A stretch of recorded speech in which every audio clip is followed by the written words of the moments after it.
কদিন ধরেই ভাবছি প্রিয়াকে এই কথাগুলো বলবো, সময় সুযোগ হয়ে উঠছে না আর সময় পাইনি। যাই হোক, সময় পেলাম আজকে, ভাবলাম যে প্রিয়াকে এই কথাগুলো বলার খুব দরকার। কারণ দেখছিলাম প্রিয়ার তো সব ভিডিওই দেখি, বিশেষ করে ওই ভিডিওটা দেখছিলাম যে এবার আমাদের দুজনকে আলাদা হয়ে যেতে হবে। মানে প্রিয়ার ছোট ছেলেকে নিয়ে বাপের বাড়িতে, আর প্রিয়ার অভিজিৎ তার বড় ছেলেকে নিয়ে ফ্ল্যাটে। দেখো প্রিয়া, ওই যে মানে কঠিন সত্য একটুখানি কড়া লাগে, তিতো লাগে। তো ওই জন্য বলবো, তার এগেনস্টে হয়তো অনেক কমেন্ট এসছে, সে কমেন্টেও ভিডিও করেছো। কালকের একটা ভিডিও না পরশুদিনে একটা ভিডিও দেখলাম, যে একই ভিডিও তুমি দিয়েছো, তাহলে আগের ভিডিওটা বোধহয় ডিলিট করেছো। কারণ ওই ভিডিওটা ম্যারেজ অ্যানিভার্সারির ভিডিওটা তো কালকে এসে, তার আগের দিনের ভিডিওটা সম্ভবত ওটা রিলোড করেছো, কোনো প্রবলেম হয়েছিল মনে হয়। কারণ একই ভিডিও আমি দুবার দেখেছি, তাতে ভাবলাম। তারপরেও দেখলাম কমেন্ট সেকশনে অনেকে বলেছে যে এটা তো দিয়েছিল, হয়তো কোনো প্রবলেম হয়েছিল। যাই হোক, তো আজকে তোমাকে কিছু কথা বলবো ওই ভিডিওটার জন্য, যে ভিডিওটায় তুমি বলেছো যে আমাদের এবার হয়তো আলাদা হয়ে যেতে হবে, সত্যি সত্যি আলাদা হয়ে যেতে হবে আমাদের নিজেদের স্বার্থে। আর তার এগেনস্টে তোমার কিছু কমেন্ট এসছে, তোমার বড় ছেলেকে তুমি ভালোবাসো না, ছোট ছেলেকে বেশি টেক কেয়ার করছো, এগুলো হয়তো কিছু ভিউয়ার্স তোমাকে কমেন্ট করেছে। তার জন্য তুমি তো উত্তর দিতে পারো, উত্তর দিতে জানো, উত্তর দাও, ভালো লাগে উত্তর দাও। আর তুমি তো বোবা না, কেন উত্তর দেবে না? তো তুমি যেমন উত্তর দাও, তো কিছু কঠিন কথা আমি আজকে তোমাকে বলবো। তো চলো মূল পর্বে যাওয়া যাক। হ্যালো বন্ধুরা, কেমন আছো তোমরা? নিশ্চয়ই ভালো আছো, আমিও ভালো আছি। একটু লুকিং হয়তো চেঞ্জ, কারণ কালকের ভিডিওটা ডিলিট হয়ে গেছে, তো ওই জন্য ফার্স্ট পার্টটা সেকেন্ড পার্টটা একটু আলাদা হতে পারে। তো যাই হোক, যেটা বলতে এসছি, প্রিয়াকে নিয়ে বলতে এসছি, ভাবিয়া করিয়া কাজ, করিয়া ভাবিও না। তোমরা ব্লগার, তোমরা ব্লগ করবে, ব্লগে তোমাদের মনের কথা শেয়ার করবে, তোমাদের ডিসিশান শেয়ার করবে, আর আমি কন্ট্রোভার্সি ক্রিয়েটার, তোমাদের ভালো মন্দ ভুল ত্রুটি আমরা শেয়ার করব, আমরা বলবো, এটা আমাদের কাজ। তোমাদের কাজ তোমরা করবে, আমাদের কাজ কন্টেন্ট পেলে পরে বলবোই। তো তোমার রোজ ভিডিওই দেখি, তো ওই ভিডিওটা থেকে ভেবেছিলাম একটা ভিডিও করব। তো তারপরে আরও দুদিন কেটে গেছে, ওয়াইটি এখন উত্তাল, সেই জন্য ওই ভিডিওটা আর করা হয়নি। কিন্তু মনে হলো আজকে উত্তর দিতে হবে, মানে তোমরা দুটো বাচ্চাকে নিয়ে আলাদা হয়ে যাবে, সেই বিষয়ে কিছু কথা বলবো। আর কেন বললাম ভাবিয়া করিও কাজ, এটা তুমি যখন ফ্ল্যাট নাও তখন সম্ভবত তুমি 3 মাসের প্রেগনেন্ট, বা তুমি প্রেগনেন্ট তুমি জেনে গেছো, তখনই তোমাকে এই ডিসিশনটা নেওয়া উচিত ছিল যে এই দিনটা তোমার আসতে পারে, তুমি তো শুনবে না। তুমি যখন যে ডিসিশনটা নেবে সেটাই তোমার কাছে মূল। হ্যাঁ, বলেছিলাম তোমাকে, মনে করো বলেছিলাম। তারপরেও তোমাকে বলেছিলাম এই একটা সিচুয়েশান থেকে কি করে বেরোবে। কেন বলছি অবশ্যই বলবো, আয়ুষের জন্য বলছি। কেন বলছি অবশ্যই সেটার বিশ্লেষণ দেব, যে তোমার এই ডিসিশানটা একদমই ঠিক নয়, ভুল ডিসিশান নিচ্ছ একটা বাচ্চার এফেক্ট করার জন্য। তো যাই হোক, আগে বলে নিই, তোমাকে বলেছিলাম যেন তেন প্রকারণ একটা কাজের লোক নাও, যা রান্নার লোক হতে পারে বা হেল্পিং হ্যান্ড, মানে গদ্দরের যে কাজ, ঠিকই কাজ, সেটা হতে পারে। তাহলে আজকে তোমাদের দুজনকে এইভাবে আলাদা হয়ে যেতে হতো না।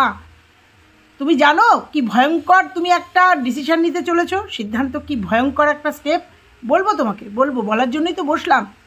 তো তুমি একটা কাজের লোক খুঁজলে না, বলছো কাজের লোক পাওয়া যায় না, পৃথিবীতে পাওয়া যায় না এমন কোনো কিছু নেই। তারপরেও তোমাকে বলেছিলাম একটা ওয়াশিং মেশিন তুমি ইনস্টলমেন্টে কিনে নাও, এখন ইনস্টলমেন্টে সব হয়। কারণ ওয়াশিং মেশিন কিনলেও তুমি যা কাজ, মানে জামা কাপড় হচ্ছে, আর তুমি তো খুঁতখুঁতে ভাই, তোমার তো কাজ করার একটা নেশা। 1 মাস বাচ্চাটার বয়স হয়নি, কিভাবে তুমি কাজ করছো, যতই তুমি স্পিডে দাও বা আমরা বুঝি, তুমি টুকটাক করে কাজ করছো। আর তোমার ইউটিউব যেহেতু তোমার main income, source of income, সেহেতু ইউটিউবের কাজও তোমাকে করতে হয়, তোমাকে রাতও জাগতে হয়।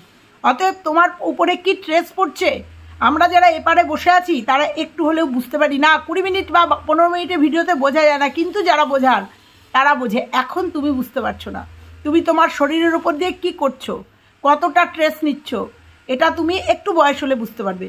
এখন তোমার রক্তের জোর আছে, তাই তুমি, মনের জোর আছে, তাই তুমি করতে হবে, তাই করছো। কিন্তু প্রিয়া, বারবার তোমাকে বলছি যে এগুলো করো না। একটা কাজের লোক কিংবা একটা ওয়াশিং মেশিন কিনলেও কিন্তু অনেকটা কাজ তোমার রিলিফ হয়ে যায়। তোমাকে বলেছিলাম বাচ্চার জন্য একটা দোলনা কেনো, তুমি ভিডিও দেখাও, তার থেকে আমার যেগুলো মনে হয় আমি ভিডিওর আকারে তোমার কাছে বার্তাটা পৌঁছাই। একটা দোলনা কেনো, বাচ্চাটাকে ওইভাবে ঝাঁকাতে ঝাঁকাতে তোমার পেটের নাড়ি ভুড়িতে ঝাঁকি লাগছে, তোমার নাড়ি এখন কাঁচা, ঝাঁকি লাগছে, ক্ষতি হচ্ছে, আর ওই রকমভাবে বাচ্চাটাকে ঝাঁকাতে ঝাঁকাতে ওর একটা অভ্যাসে পরিণত হয়ে যাচ্ছে। পেট থেকে পড়েই তো কান্না ধরেনি।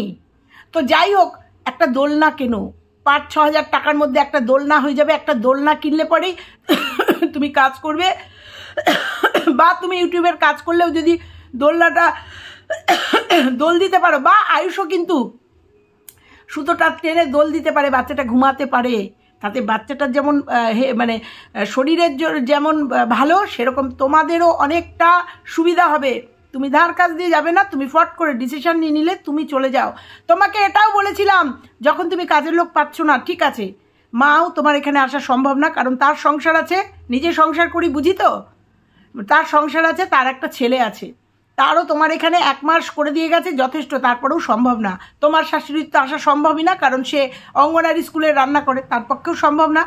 তাহলে তোমার একটাই সলিউশন বলেছিলাম, মার কাছে যাও, সপরিবারে যাও, 4 জন মিলে যাও। কারণ তুমি বলেছো না, অভিজিৎ বলল তোমার বাড়ি থেকে স্কুল 30 মিনিট কি 35 মিনিটের একটা রাস্তা, 8:30টায় স্কুল, 8টায় চলে গেলেই হয়ে যায়, মানে 7:30টায় ঘুম থেকে উঠলে 8 ঘন্টা এনাফ একটা বাচ্চাকে রেডি করার জন্য। আর যেখানে তোমার মা থাকবে, অভিজিৎ যদি ওখানে থাকে, তাহলে অনেক ফাস্ট তোমরা রেডি করতে পারো। আর বাচ্চাটাকে একটু তাড়াতাড়ি ঘুম পাড়িয়ে দাও। কেন বলছি অবশ্যই বলবো তো, দাও। বাচ্চাটার জার্নি কিসের হবে? বাচ্চাটা নিজের বাবার গাড়িতে যাবে, যাতায়াত করবে, 2টো গাড়ি, তার 2টো গাড়ির যে কোনো একটা গাড়িতে যাতায়াত করবে। জার্নি তখনই হয় যখন স্কুল বাসে দিয়ে দেয়, আমাদের এখানেও হয়।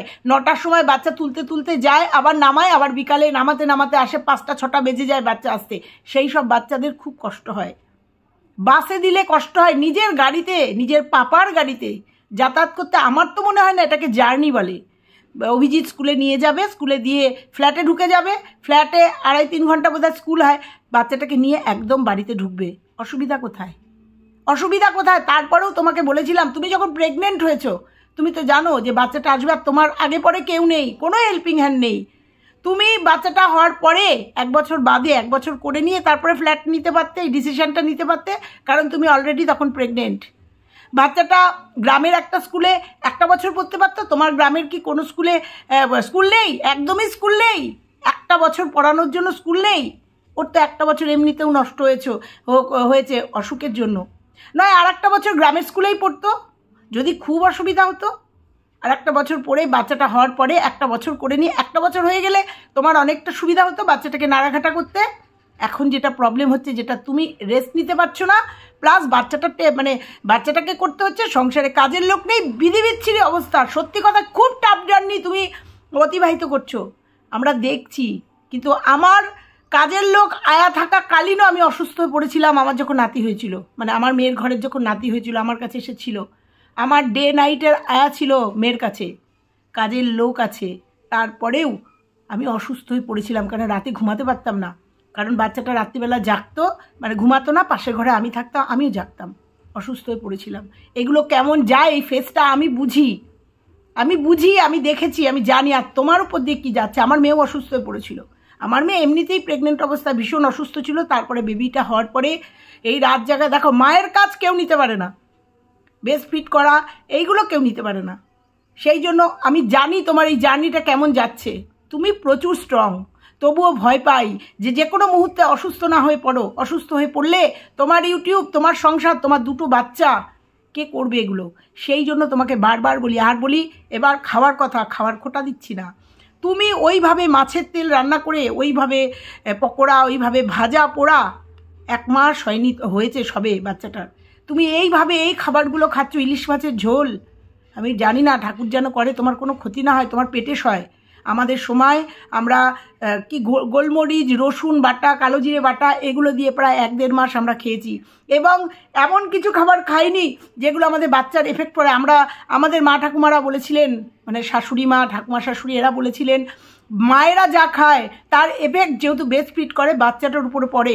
বাচ্চাটা পেট ব্যথা চিৎকার করলে বলতো ওই তো মা কিছু খেয়েছে, ওই জন্য বাচ্চাটা এরকম পেট ব্যথা করছে। দেখো আগেকার দিনের মানুষের কথা ফেলে দিতে পারি না। এখন ডাক্তাররা বলে ও কিছু না, মায়েরা সব খেতে পারে, তার সাথে ব্রেস্ট মিল্কের কোনো নেই, যোগাযোগ নেই। কিন্তু আমি মানি না এগুলো। আমি সব কিছু কুসংস্কার বলে বা সব কিছু বিজ্ঞান না বলে উড়িয়ে দিতে পারি না, কারণ আমি নিজে চোখে দেখেছি। এবং বাস্তবেও ফিল করেছে এগুলো, যে মা যদি উল্টো পাল্টা কিছু খায় সেগুলো বাচ্চাদের, যারা ব্রেস্ট ফিড করে যেসব বাচ্চা, তাদের উপর এফেক্ট পড়ে। আমি বিজ্ঞান অস্বীকার করছি না, কিন্তু আমরা এগুলো দেখেছি। তো সেখানে তুমি যে সমস্ত খাবারগুলো খাচ্ছ এগুলো মোটেই, তুমি টাটকা মাছের ঝোল পাতলা ঝোল করে খাও, যেটা তোমার খাওয়ার দরকার এখন, পাতলা ঝোল করে খাও। তোমার প্রচণ্ড খিদে পাচ্ছে, এটা প্রত্যেকটা মানুষেরই, প্রত্যেকটা মেয়েরই এই সময় খিদে পায়। তুমি কোটো ভর্তি করে চিড়ে কাঠখোলা, এর আগের দিনও বলেছি ভেজে রাখো, একটুখানি ঘি ছিটিয়ে, বা যদি একটুখানি ঘি চিটিয়ে একটুখানি চিনি চিটিয়ে খাও, পেটটা ভরা থাকবে। বা একটুখানি গোলমরিচের গুঁড়ো দিয়ে, একটু বিট নুন দিয়ে সন্ধেবেলায় ওটা খাও। আমাদের সময় যেগুলো করেছি সেগুলো বলি। এবার বলছি কেন বললাম আয়ুষের কথা।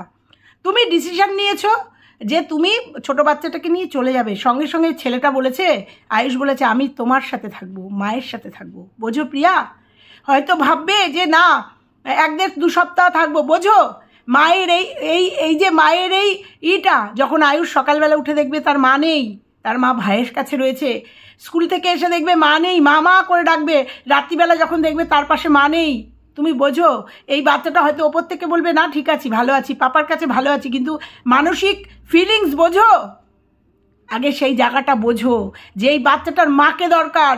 কারণ পৃথিবীতে মা ছাড়া, মা এর সাবস্টিটিউট কিছু হয় না।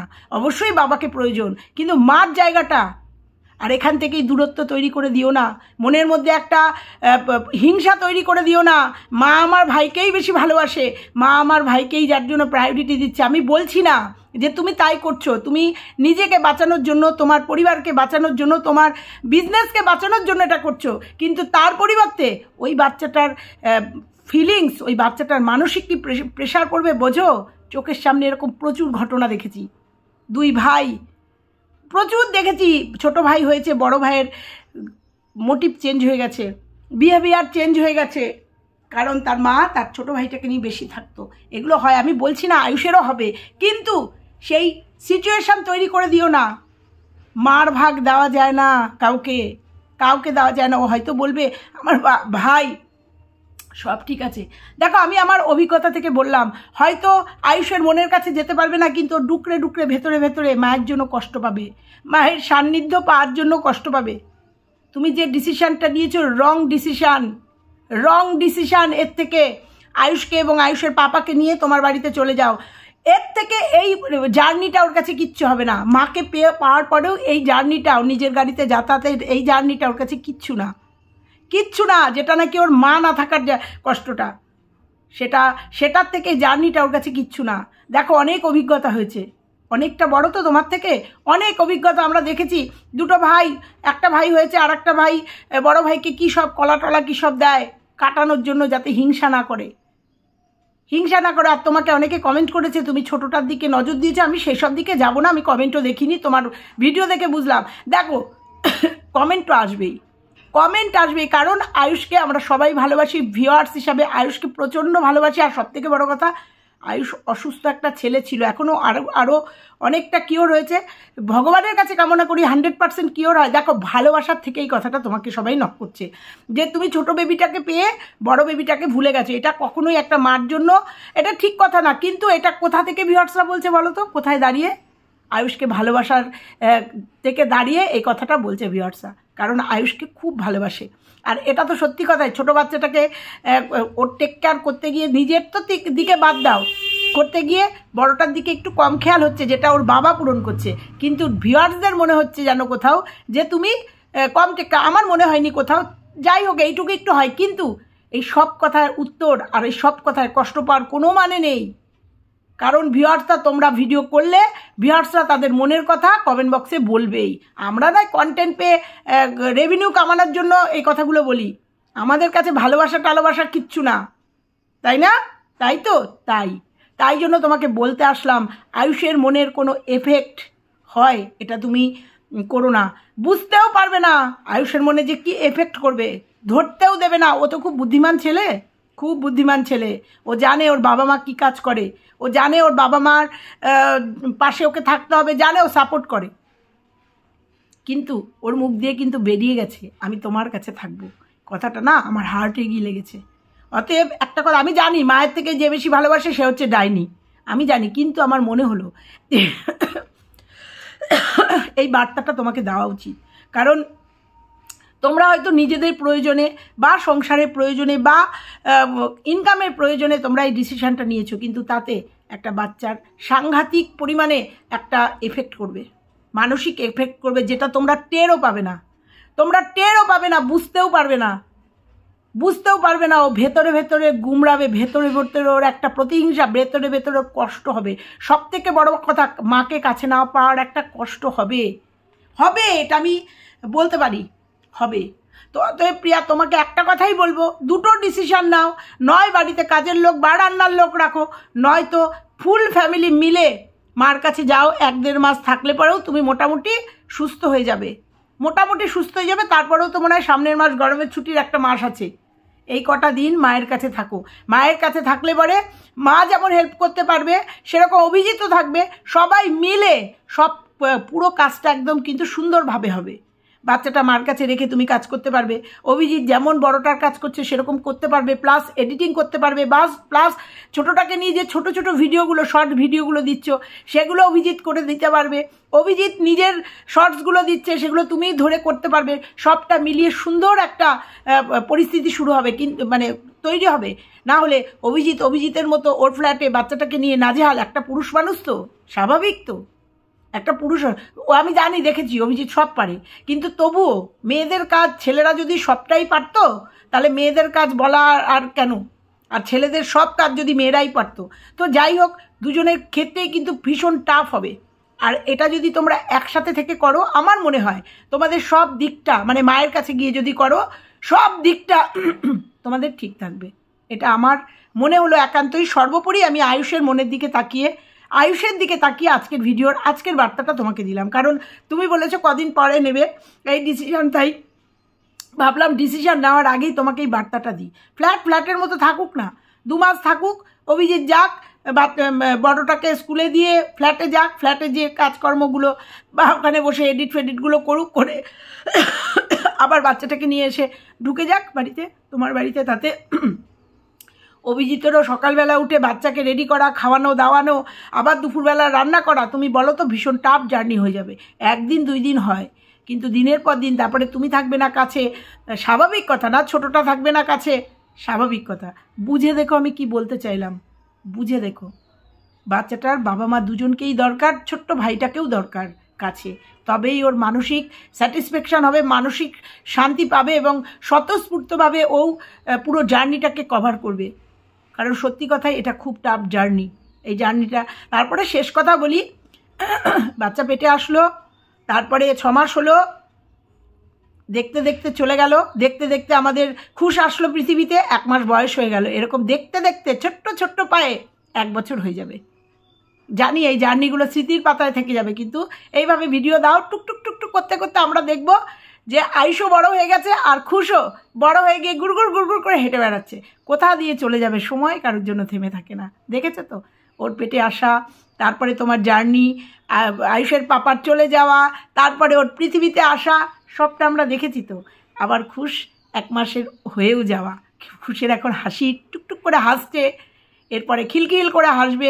সবটা দেখতে দেখতে দেখতে দেখতে পেরিয়ে যাবে। সময় কার জন্য বসে থাকে না, কিন্তু সেই সময়টার ঠিকঠাক উপযুক্ত ব্যবহার করতে হবে। এইটুকু মনে হলো তোমাকে বলার, তাই এটুকু বলে গেলাম। সবাই ভালো থেকো, সুস্থ থেকো, আর আমাদের খুশ আর আয়ুষ খুব তাড়াতাড়ি, সুন্দর করে তাড়াতাড়ি যেন বড় হয়ে যায়, কামনা করে শেষ করলাম। রাগ করো না প্রিয়া, মনে হলো এই কথাগুলো বলার আমার খুব দরকার। যেহেতু তোমরা ব্লগার, আমরা কন্ট্রোভার্সি ক্রিয়েটার, তাই মনে হলো খুব দরকার এই কথাগুলো বলার। ভালোটুকু যখন বলি, মন্দটুকুও বলি, শাসন করার যখন দরকার করি, আমার মতো করে। মানো না মানো সেটা তোমার ব্যাপার। তো চলো আজকে এই পর্যন্ত। সবাই ভালো থেকো, সুস্থ থেকো, টাটা।